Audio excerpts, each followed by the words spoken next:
السلام علیکم. میں لائق رفیق ہاسپٹل میں ہوں جہاں پہ اتنی بارش ہوئی، بہت زیادہ. دیکھ سکتے ہیں ملتان میں اتنی بارش کہ لائق رفیق ہاسپٹل میں باہر سے پانی اندر چلا گیا اور سب پریشان ہیں اس ٹائم.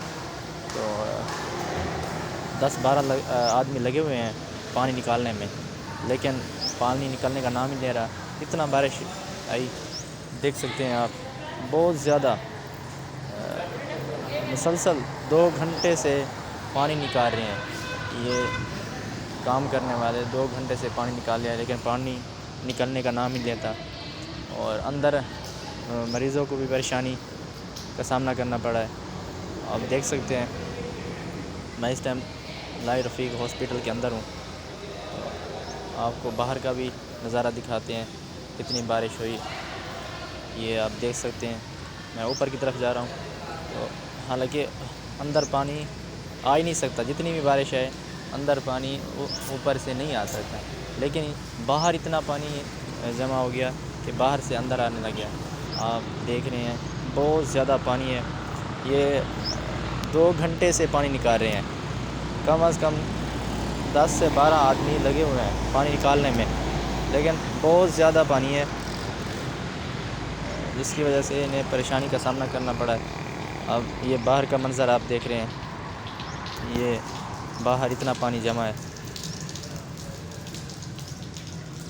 بہت زیادہ پانی. یہ پارکنگ ہے،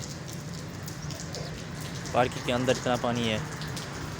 اور اب ہم آپ کو ان کے گراؤنڈ میں دکھاتے ہیں. جا رہے ہیں گراؤنڈ کے اندر. یہ دیکھ رہے ہیں آپ گراؤنڈ کا پانی. یہ ابھی پارکنگ ہے، تو آگے یہ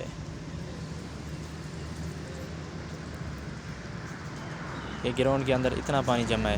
آپ دیکھ سکتے ہیں. باہر سے ہم اندر نہیں جا رہے، لیکن یہ باہر سے آپ کو دکھا رہے ہیں گراؤنڈ کے اندر بہت زیادہ پانی ہے.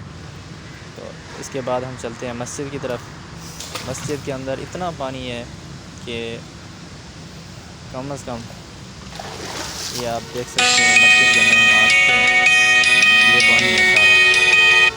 اب انہیں نکالنے میں بہت مشکل ہوگی، بہت زیادہ پانی ہے یہاں پہ. یہ آپ دیکھ رہے ہیں،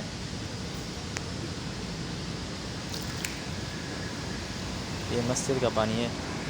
مسجد کے اندر مطلب اب مسجد میں پانی نکالنے کے لیے انہیں کم از کم مسجد میں داخل ہو رہے ہیں 4-5 گھنٹے لگیں گے اگر نکالنے میں. اگر کوئی سہولت ہے تو پھر تو ٹھیک ہے.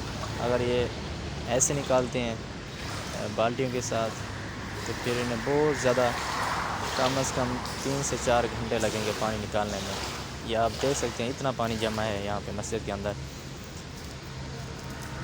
کیونکہ جو مسجد کا حصہ ہے وہ نیچے کی طرف ہے. مطلب یہ باہر سے پانی بھی آیا ہے، باہر سے نہیں ہے بلکہ جانے کا راستہ نہیں ہے. بارش کی وجہ سے اتنا پانی جمع ہو گیا ہے. آپ دیکھ سکتے ہیں اس کے اندر بہت زیادہ بارش ہوئی. یہ آپ دیکھ رہے ہیں.